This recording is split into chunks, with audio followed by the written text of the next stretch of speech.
Muy buenas a todos, bienvenidos a Santuario de Campeones, soy Edu y hoy seguimos con otro vídeo de análisis en detalle de los escenarios que nos encontramos en la caja básica del Señor de los Anillos LCG. Hoy es el turno del segundo de los escenarios, Travesía por el Anduin. A mi parecer, yo creo que este se podría entender como realmente el primer escenario, ya que el anterior era una especie de tutorial para aprender las mecánicas y, bueno, saber un poco de qué va. Este escenario ya nos enseña realmente a los jugadores de qué va este juego y que no todo es tan sencillo como parece. Tengo aquí desglosadas todas las cartas que nos vamos a encontrar en este mazo de encuentros para este escenario, ¿vale? Y vamos a ver un poco en detalle. Hay algunas cartas que pertenecen a conjuntos de encuentros del otro escenario. Tampoco voy otra vez a repetirme mucho, las mencionaré un poco por encima y me centraré sobre todo en cómo va a funcionar este escenario. Ni qué decir tiene, este es un vídeo totalmente con spoilers porque voy a destripar por completo el escenario, voy a comentar algunos trucos, algunos consejitos, ¿vale? Que yo he ido deduciendo de jugarle, sobre todo centrado en cartas de la caja básica, ¿vale? Pues nada, empezamos. Lo primero de todo, vamos a ver un poco el tema de las misiones, ¿vale? Las diferentes etapas de la misión. Este escenario se juega en 3 etapas, son 3 etapas, y nos dice lo siguiente. En la primera etapa, no me voy a detener a leer todo el texto de ambientación y demás, voy a ir a hacer simplemente el análisis. En la primera etapa nos dice, cada jugador, como inicio dice, cada jugador revela una carta de la parte superior del mazo de encuentros y la añade al área de preparación, ¿vale? En solitario, pues simplemente una carta, que es como yo principalmente juego. Eso de inicio, vamos a empezar ya con una cartita. Y al darle la vuelta a la etapa 1B, nos dice, al ser revelada, busca un troll de las colinas en el mazo de encuentros si no hay ninguno en juego y colócalo en el área de preparación. Baraja el mazo de encuentros. El troll de las colinas es la carta que tenemos que tener en el punto de mira en este escenario. Es el MVP de los enemigos y al que hay que centrar todos los esfuerzos. ¿Qué quiere decir esto? Primera duda que a mucha gente le surge. ¿Qué pasa si yo en la etapa 1A revelo ya un troll de las colinas? En la etapa 1B, al ser revelada, tengo que buscar el segundo, porque vienen 2. Bueno, 2 si jugamos en modo normal, si no sería solo 1. No. Si en la etapa 1A ya revelamos un troll de las colinas, al darle la vuelta a la etapa 1B ya no hay que hacerlo. Es decir, que si tenemos suerte, lo ideal sería que en la etapa 1A nos saliera ya el troll, para así no tener que buscarle en la etapa 1B junto con la carta que nos habría salido en la etapa 1, ¿vale? Es decir, si ya hay un troll, no se busca un segundo troll. Y tiene 8 fichas de progreso y nos dice, los jugadores no pueden superar esta etapa mientras haya en juego alguna carta de troll de las colinas. ¿Qué quiere decir esto? Que aunque pongamos aquí las 8 fichas de progreso, mientras el troll de las colinas esté en juego, no vamos a poder pasar, ¿vale?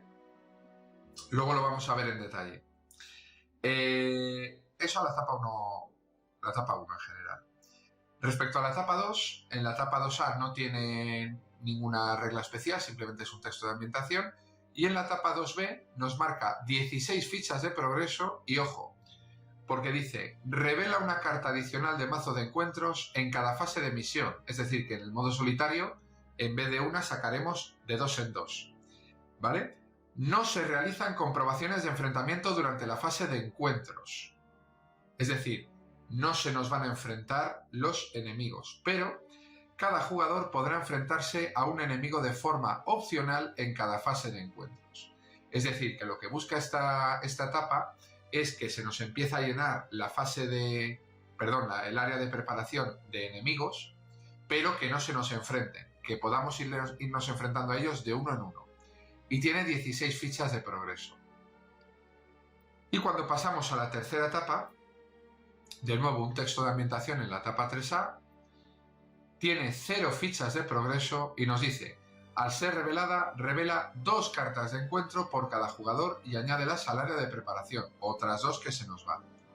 Sáltate el paso de preparación de la fase de misión durante el resto de la partida, es decir, ya no van a salir más cartas de encuentro al área de preparación. Y nos dice la condición de victoria: cuando no haya enemigos en juego, los jugadores habrán ganado la partida. O sea, que ya de primeras, sin entrar a valorar las cartas, vamos a tener en la primera etapa un conflicto directo con un enemigo bastante duro. En la segunda etapa hay que colocar 16 fichas de progreso y hasta que no estén colocadas van a salir cartas del mazo de 2 en 2, es decir, primer consejo, yo lo que haría es tratar de tener la mesa montada lo suficientemente potente para que en el momento en el que pase de la etapa 1 a la 2 no se desarrollen muchos turnos y poder conseguir los 16 de progreso casi de golpe, ¿vale? Tener la mesa preparada, cargarse al troll, pasar de etapa y en el siguiente turno con suerte acabar con los 16, ¿vale?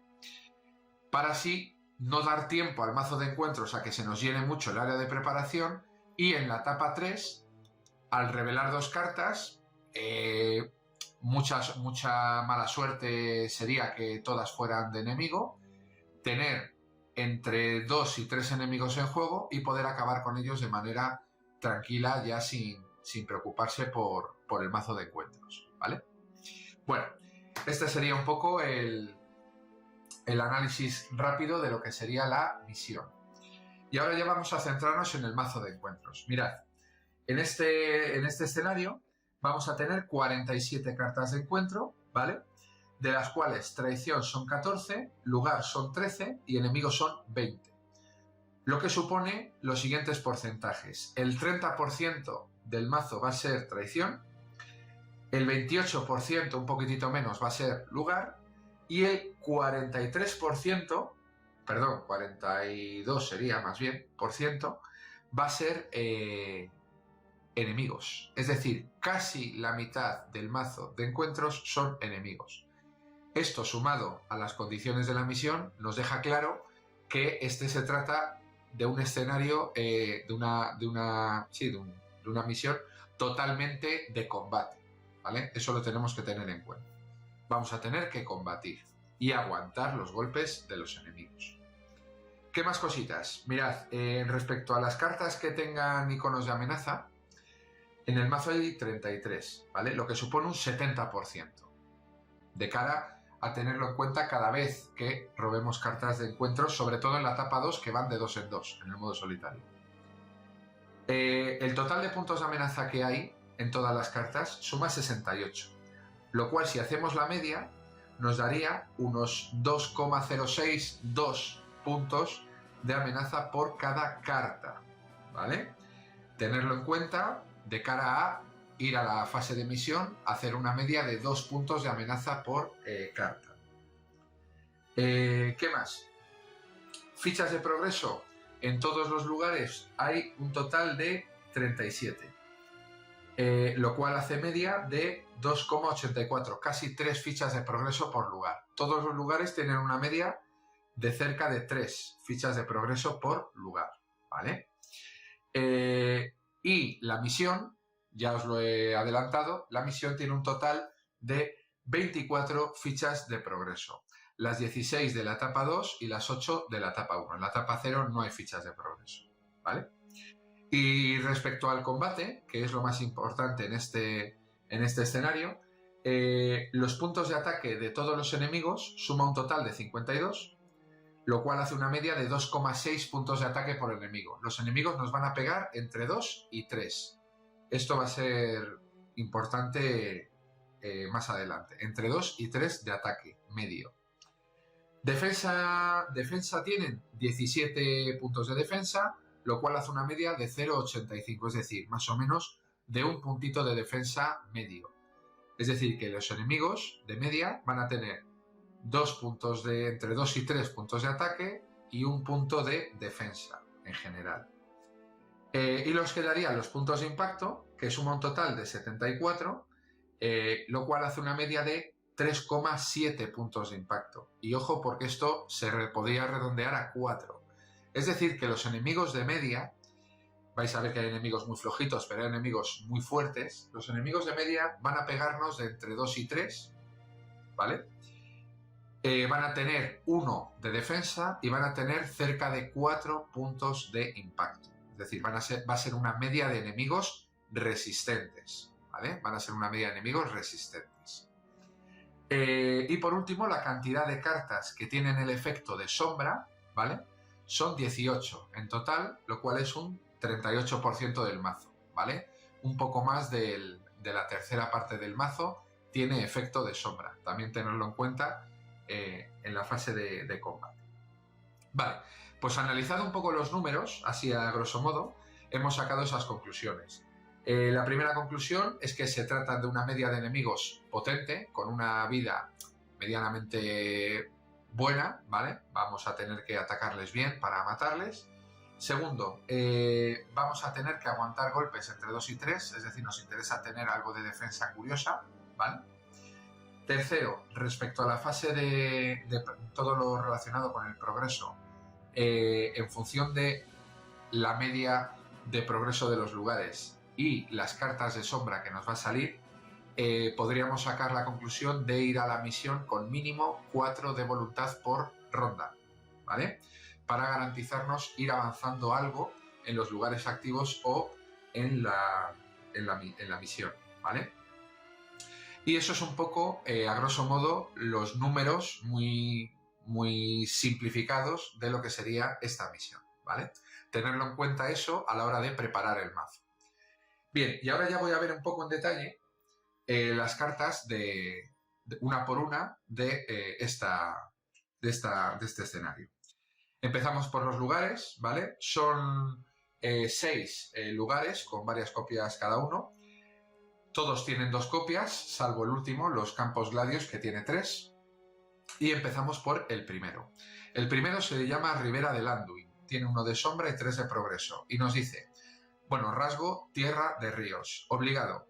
Si la Ribera del Anduin abandona el juego, devuélvela a la parte superior del mazo de encuentros en lugar de colocarla en la pila de descartes. Esta es buena, porque si lo exploramos, la devolvemos a la parte superior del mazo de encuentros y en la siguiente fase de combate sabemos que esa carta de sombra no va a tener sombra a ese enemigo al que se la asignemos, si hay alguno, ¿vale? Y si no, en la siguiente fase de encuentros nos va a volver a salir. Solo tiene 1 de sombra, así que sería un buen caramelito, ¿vale? La Ribera del Anduin. La siguiente tenemos las tierras, bueno, 2 copias. La siguiente tenemos las Tierras Pardas. Esta tiene 5 de sombra y 1 de progreso. Fíjate qué opuesto es. 5 de sombra y 1 de progreso. Pero tiene truco, porque dice obligado, bueno, es un páramo, obligado, después de que los jugadores viajen a las Tierras Pardas, pon una ficha de progreso sobre la carta, ¿vale? Sobre la carta. Es decir, que nos va a molestar en el área de preparación, pero en cuanto viajemos a ella, se nos va a ir. Tiene 1 de progreso. Os sonará ya el famoso rastreador norteño, os sonará el explorador del río Nevado, ¿vale? Pues esos aliados vienen muy bien contra este lugar cuando está en el área de preparación. Arroyo Encantado. 2 de sombra, 2 de progreso. Rasgo bosque. Mientras el arroyo encantado sea el lugar activo, los jugadores no pueden robar cartas. Importante. Ya la vimos en su día en el otro análisis. Paso del nigromante, de nuevo, 3 de sombra, 2 de progreso. Es Fortaleza Dol Guldur y dice viaje. El jugador inicial debe descartar 2 cartas de su mano al azar para viajar aquí. Esta no nos deja robar, esta nos descarta. Así que no es poca broma, ¿vale? Siguiente, tenemos el Claro del Este. 1 de sombra, 6 de progreso, prácticamente la contraria a las Tierras Pardas. Es un páramo y nos dice, cuando tengan la opción de viajar, los jugadores deben viajar al Claro del Este si no hay ningún lugar activo. Es decir, como esto no salga en el área de preparación, en la fase de viaje estamos obligados a viajar al Claro del Este. Y por último, los campos gladios, todas estas tienen 2 copias. Bueno, antes de nada no lo he especificado, pero estoy analizando el mazo en modo normal. No estoy descontando las cartas para el modo fácil, ¿vale? Yo juego en modo normal. Los campos gladios tiene 3 copias. Si jugamos en modo normal sería solo una. Y nos dice, en modo fácil, perdón, campos gladios, 3 de sombra, 3 de progreso, es un terreno pantanoso y dice, obligado, mientras los campos gladios sean el lugar activo, cada jugador debe aumentar un punto adicional su amenaza durante la fase de recuperación. Es decir, con este lugar activo vamos de 2 en 2. Pero importante, tiene victoria. Quiere decir que cuando esto sea explorado, se retira a la zona de victoria. No nos va a volver a salir en caso de dar una segunda vuelta al mazo de encuentros. ¿Vale? Campos gladios. Vale. Vamos a pasar ahora a ver las traiciones. ¿Vale? Las traiciones. Las traiciones tenemos 1, 2, 3, 4, 5, 6, 7 tipos de traiciones, con varias copias, algunas de ellas. La gran conocida, viejo conocido, el alcance del nigromante, ya la vimos en el análisis anterior. Al ser revelada inflige un punto de daño a cada personaje agotado. Esta nos puede literalmente machacar la opción de lo que os he comentado antes, al ir a la misión en la etapa 2, aguantar en la etapa 1, pasar a la etapa 2, el siguiente turno ir con todo para pasar la etapa rápido. Si en ese momento nos sale un alcance del nigromante, nos puede hacer una picia bastante gorda, ¿vale? Lógicamente, todas estas cartas que tienen el efecto al ser revelada, tenemos la famosa prueba de voluntad de espíritu para anularla, ¿vale? ¿Qué más tenemos por aquí? Esta es nueva. Concentración en la noche. Al ser revelada, revela X cartas adicionales del mazo de encuentros, donde X es el número de jugadores de la partida, ¿vale? Es como una especie de oleada. Sombra. Tiene efecto de sombra y nos dice, adjudica X cartas de sombra a este atacante, siendo X el número de jugadores de la partida. En modo solitario sería, añádele otra, es como si tuviera una oleada en sombra también, ¿vale? Bien, en principio está en modo solitario, no sería demasiado nociva. Tenemos 2 copias de Niebla Traicionera y nos dice, al ser revelada, cada lugar que se encuentre en el área de preparación recibe +1 a la sombra hasta el final de la fase. Luego, cada jugador que tenga una amenaza de 35 o más, elige una carta de su mano y la descarta, nos deja elegirla. Y fíjate que ya empezamos a hablar de un umbral de amenaza de 35. Nos quedamos con ello guardado en la recámara, ¿vale? Esta carta le da +1 a la sombra, ¿vale? Se parece al impulsado por la sombra, pero es un poco peor porque encima nos hace descartarnos cartas si la amenaza supera 35. Tenemos la famosa copia del impulsado por la sombra, que al ser revelada lo que hace es a cada lugar y cada enemigo, ya sabéis, darle +1 a la sombra, ¿vale? Si no hay ningún lugar enemigo en el área de preparación, ganaría oleada. Y la sombra es que nos permite elegir y descartar una carta vinculada del personaje defensor, es decir, del personaje que está defendiendo el ataque con el cual sale esta sombra. Si el personaje que está defendiendo el ataque con esta sombra no tiene vinculadas, no se la tengo que descartar a otro. Importante este detalle. Bueno, para anular las sombras también tenemos el famoso Hasty Stroke, golpe apresurado creo que se llama, también de espíritu para anular cartas de sombra. Tenemos también la desesperación, 2 copias. Al ser revelada, retira 4 fichas de progreso de la carta de misión actual. Si hay menos de 4 fichas de progreso sobre la misión, retira todas las fichas de progreso de esa misión. Vale, esta tampoco es tan mala, las veces que yo he jugado y me ha salido, tampoco es tan mala, sobre todo si nos sale en la primera etapa, que podemos estar aguantando. Bueno, como sombra, el personaje defensor no contribuye con su defensa. Es decir, nos anula la defensa del personaje defensor. ¿Vale? Esta veremos a continuación en uno de los combos con Gimli. Es interesante que nos salga esta carta. En una circunstancia muy concreta. Seguimos. Perseguidos por la sombra. Al ser revelada, cada jugador aumenta en 1 su amenaza por cada personaje que controle que no esté asignado actualmente a una misión. Es decir, este nos va a fastidiar los que estén asignados a la misión o agotados.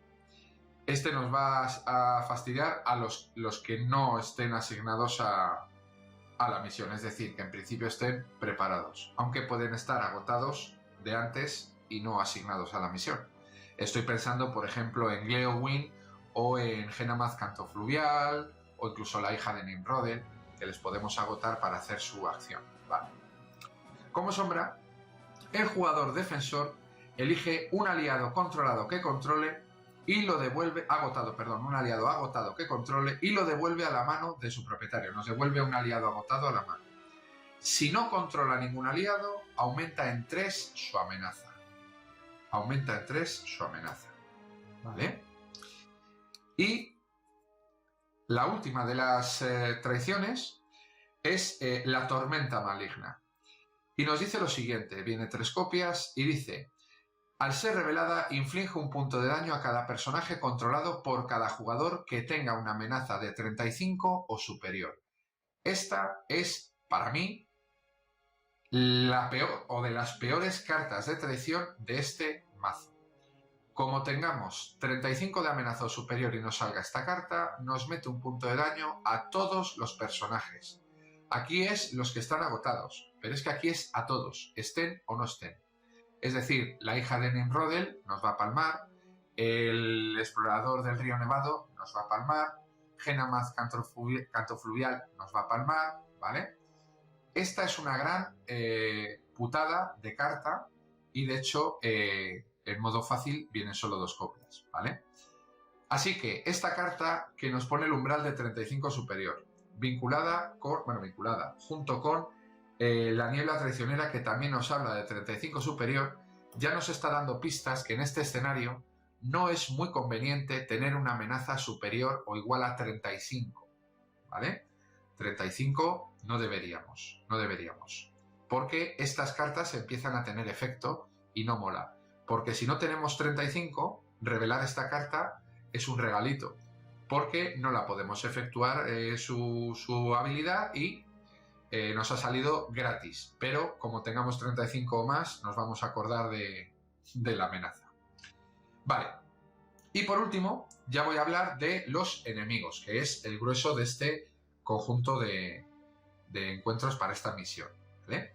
Tengo por aquí algunos, les he distribuido un poco raro porque no me entraban en cámara, pero bueno, tenemos del orden de 10 tipos de enemigos, con varias copias cada uno, 10 tipos de enemigos, que son los siguientes. Vamos a empezar por este de aquí.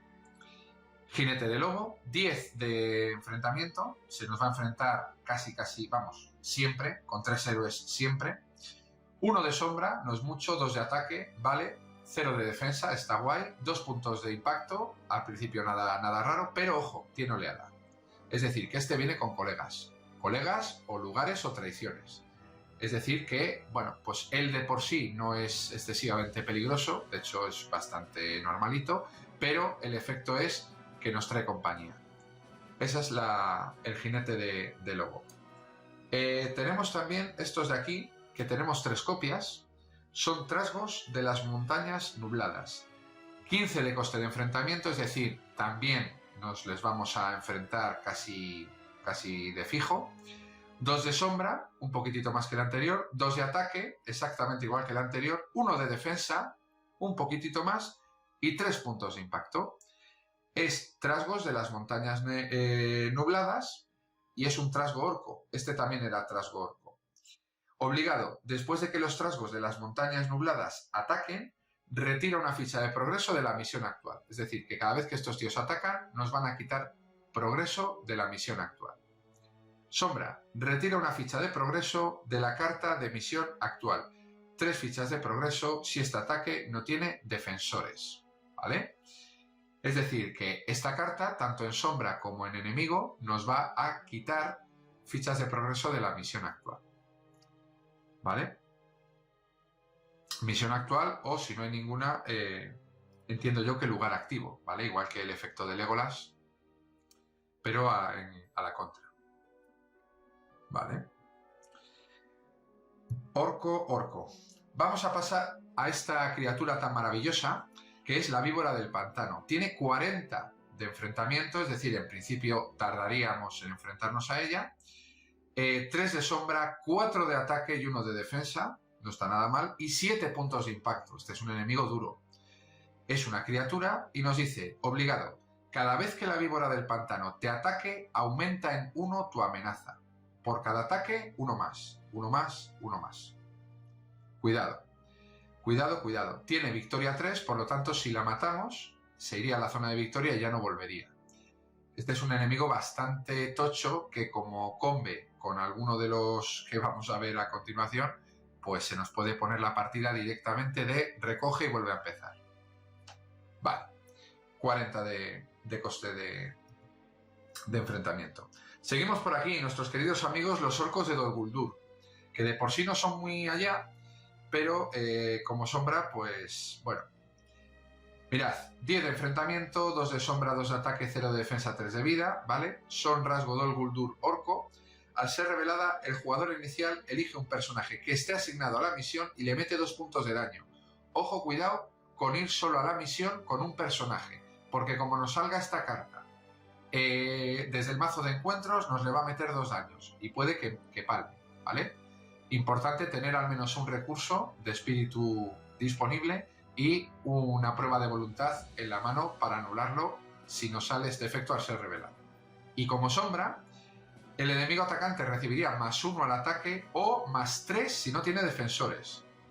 De nuevo hay 3, igual que en el vídeo anterior ya os dije, cuidado, llevad la cuenta de los que han salido ya, porque una carta sin defensores de sombra con estos tíos nos puede literalmente matar a un héroe, ¿vale? De nuevo, orco. ¿Qué más tenemos por aquí? Tenemos también nuestro conocidísimo Señor de las Bestias de Dol Guldur, 35 de enfrentamiento, este ya es un poquitito más alto, 2 de sombra, 3 de ataque, 1 de defensa, 5 puntos de impacto, de nuevo Dol Guldur orco, y obligado, cuando el Señor de las Bestias de Dol Guldur ataca, adjudícale una carta de sombra adicional, es decir, cada ataque de este pavo va con 2 cartitas de sombra, ¿vale? 2 cartitas de sombra. Como una de ellas sea uno de los orcos, pues imagínate la gracia de pegarnos de 4 defendiendo o de 6 sin defender. Nos mata un héroe, ¿vale? Bien, de nuevo el jefe Uztak, ¿vale? No me voy a detener mucho más. Otros 35 de enfrentamiento, 2 de sombra, 3 de ataque, 3 de defensa, 6 puntos de vida, Dol Guldur orco, y cada vez que este tío ataca se le pone una ficha de recursos. Y en el siguiente ataque, por cada ficha de recursos, +2. Y otra ficha de recursos. Y en el siguiente ataque, +2. Es decir, primero te pega de 3, luego te va a pegar de 5, luego te va a pegar de 7, así sucesivamente, ¿vale? Ni que decir tiene que cuando nos enfrentemos a este tío, tenemos que tener claro que nos le vamos a cargar en el momento en el que se nos enfrente. Porque si no, adiós muy buenas. De nuevo tiene victoria, así que una vez muerto el perro, se acabó la rabia, ¿vale? Y a la zona de victoria que se va. Vale, estos enemigos ya los conocíamos del escenario anterior. Nuevos enemigos. Pues mirad. Tenemos a los Cuervos del Este. Tienen 30 de enfrentamiento, ¿vale? 1 de sombra, 1 de ataque, 0 de defensa, 1 punto de impacto, es decir, bastante flojitos. Tiene oleada, esa es la pega, es como este señor de aquí, el jinete. Y obligado, después de que los Cuervos del Este sean derrotados, ¿vale?, se devuelven al mazo de encuentros y se barajan. Es decir, que vamos a tener cartas de cuervos permanentemente con oleada. Y son 3. Es decir, que nos sale una, resolvemos oleada al mazo. Lo que hacen estos cuervos es llamar y llamar y llamar a enemigos, ¿vale? Oye, venga, venid para acá que hay fiesta en el río, ¿vale? Y como sombra, el enemigo atacante recibiría +1 al ataque o +2 si la amenaza del jugador defensor es de 35 o superior. De nuevo, otras 3 cartas que nos vuelven a marcar que el umbral de 35 es caca, ¿vale? Cuidado en este escenario con pasar de 35 de amenaza, ¿vale? 35 de amenaza, mal rollo. Muchos efectos empiezan a hacer efecto, valga la redundancia, y se nos puede complicar bastante la partida. Wargos. Este me hace mucha gracia a mí, este enemigo. Sobre todo cuando te salen dos, es muy cachondo. 20 de umbral, ¿vale? Nos vamos a enfrentar bastante pronto a él, seguramente. 2 de sombra, 3 de ataque, que no es broma. 1 de defensa y 3 de daño. Es decir, que hay que pegar de menos de 4, por lo menos. Es una criatura y obligado. Si se adjudica a los wargos una carta de sombra sin efecto, por ejemplo, el que nos ha salido de la ribera del Anduin, si lo hemos explorado, nos vuelve al mazo, se nos enfrentan los wargos, le damos sombra, ya sabemos que no va a tener efecto de sombra. Una vez que ataquen, vuelven al área de preparación. Fíjate tú qué guay. Nos atacan y vuelven al área de preparación, como no tenga sombra. Es decir, que o te pegan en condiciones, o si te pegan a medias, tú no les vas a pegar. No les vas a pegar en principio. Vale, muy gracioso este enemigo. Y ahora los 2 últimos enemigos, que a mí más gracia me hacen del mazo, vais a ver por qué. Este lo voy a dejar para el final, lógicamente, porque es el que más importancia tiene. Pero fíjate, este crack, ¿vale? Este sniper, franco-arquero trasgo, 48 de coste de enfrentamiento, es decir, que casi opcional, o sea, obligatoriamente no nos vamos a enfrentar a él nunca. 2 de sombra, 2 de ataque, 0 de defensa, 2 de impacto, es decir, a priori unos stats bastante normaluchos. Es un trasgo orco, pero fíjate lo que dice. Durante la fase de encuentros, los jugadores no pueden enfrentarse opcionalmente al franco-arquero trasgo si hay otros enemigos en el área de preparación. Es decir, si este tío está acompañado de otros, no podemos elegir enfrentarnos a él. Y tú dirás, bueno, pues no me enfrento a él. ¿Qué me va a pasar? Pues mira lo que te va a pasar. Obligado. Si el franco-arquero trasgo está en el área de preparación al final de la fase de combate, cada jugador inflige un punto de daño a un personaje que controle. Nos empieza a tirar flechas y nos empieza a matar a la peña, ¿vale? Y ya no te quiero contar, porque esto me ha pasado, cuando tienes los 2 en el área de preparación, porque su habilidad se anula entre ellos. Y como a efectos de este hay otro enemigo en el área de preparación y a efectos de este hay otro enemigo en el área de preparación, no nos podemos enfrentar opcionalmente a ninguno de los 2, lo cual significa que al final de la fase de combate nos van a meter 2 daños a diferentes o al mismo personaje, lo cual es bastante putada, ¿vale? Ya os podéis imaginar. Es decir, que te salgan estos 2 tíos en el área de preparación, muy gracioso, ¿vale? Cuidado con esto. Bien, y por último, ahora voy a centrarme en la carta principal de este mazo y por la que casi habría que prepararse el mazo, que es el Troll de las Colinas. Si jugamos en modo fácil solo habría una copia, en modo normal metemos 2. El Troll de las Colinas tiene un coste de enfrentamiento de 30, ¿vale? Importante, vamos a empezar la partida sí o sí con un tío de estos en el área de preparación. Primer consejo, nunca empezar la partida de este escenario con una amenaza en coste de héroes, empezarla con 30 o superior. Yo es el consejo que os doy. El número ideal con la caja base, 27, 28, una cosa así, ¿vale? Para darte 2-3 rondas que te permitan montar un poco la mesa y preparar un poco la defensa, ¿vale? Primer consejo. 1 de sombra, 6 de ataque, cuidadín, 3 de defensa y 9 puntazos de vida. Cuidado, 9 puntazos de vida. Es un troll y nos dice, el daño de combate sobrante infligido por el troll de las colinas, es decir, lo que sobra cuando defendemos con un aliado y nos le mata, el resto, nos lo comemos como aumento de amenaza. Lo cual quiere decir que un tío que pega de 6, vamos a poner 3 que sobre para matar a un aliado, que tenga 1 de defensa y 2 de vida, ¿vale? Los 3 sobrantes nos los comemos en amenaza. Lo cual significa que este tío lo que está haciendo es aumentar la velocidad a la cual vamos a llegar a 35 de amenaza o superior y por lo tanto desencadenar el efecto de esta carta, de esta carta, perdón, de esta carta, de esta carta, de esta carta, ¿vale? De todas estas cartas tan graciosas. Importante ese dato. Vale, entonces, una vez visto las diferentes cartas del mazo de encuentros, ¿vale? Voy a dar una serie de consejos, de posibles cartas, de posibles, sinergias o combos para enfrentarnos a este escenario. En primer lugar, en solitario, yo estoy hablando siempre desde la perspectiva de solitario, que es como yo juego. En primer lugar, no destapo nada. Éowyn, héroe, fundamental, con sus 4 de voluntad y la habilidad de descartar carta para aumentar la voluntad cada vez que vayamos a misión.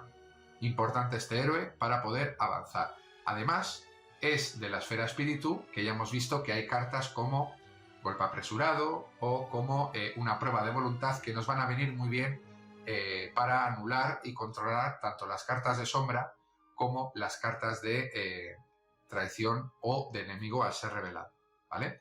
Éowyn, héroe importante. Otro héroe importante, en función de las defensas que ya hemos visto que nos iban a atacar entre 2 y 3 por enemigo, pues tenemos a Denethor. Denethor es el héroe de la caja básica con mayor defensa, sin duda. Tiene 3 de defensa. La acción la podemos usar o no, pero yo creo que este héroe casi sirve más defendiendo. Tiene 3 de vida y 3 de defensa.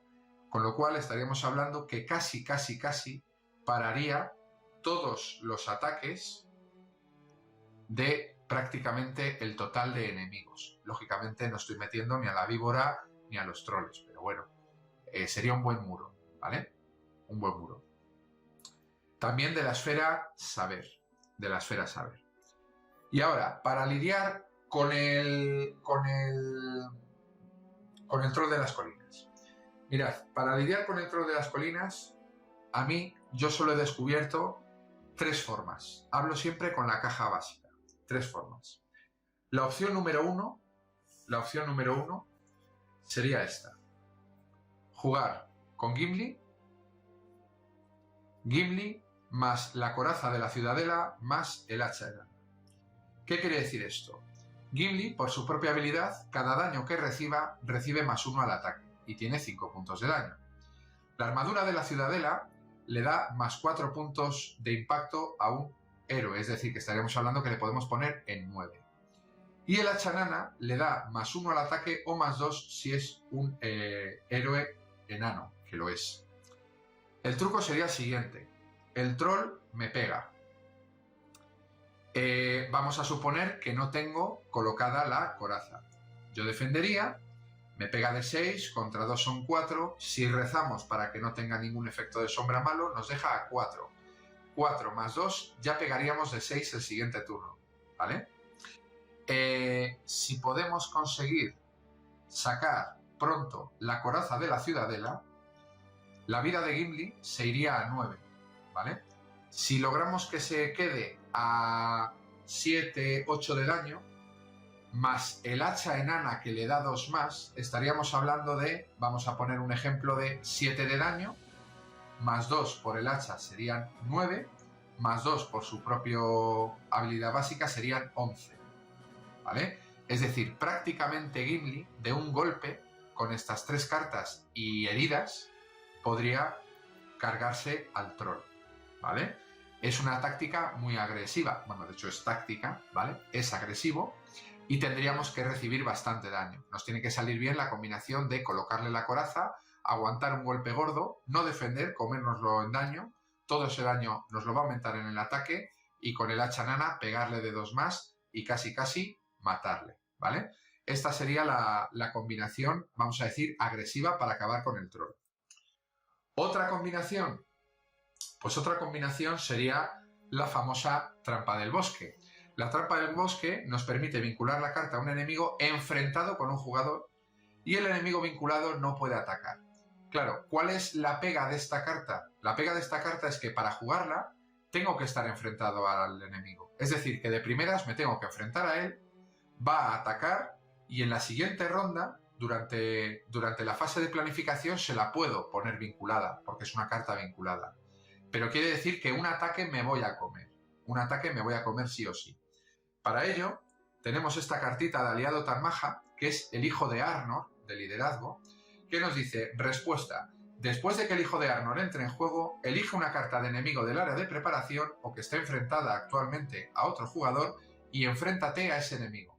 Es decir, si en nuestro turno de planificación jugamos el hijo de Arnor, nos enfrentamos al troll y automáticamente le ponemos la trampa del bosque y nos evitamos el primer ataque del troll, ¿vale? Estas dos cartas hacen buena combinación. Bien, y por último tendríamos también la posibilidad de jugar con ataque, vamos a decir, a distancia, que es lo que comentaba también antes para cargarse a los wargos. Los wargos, si no sale una carta de sombra, se nos vuelven al área de preparación. Pero para eso tenemos a este amiguito nuestro, que es Dungier. Dungier puede elegir como objetivos a enemigos del área de preparación cada vez que ataque solo. Y si lo hace, recibe +1 al ataque. Es decir, que puede pegar de 3 al área de preparación.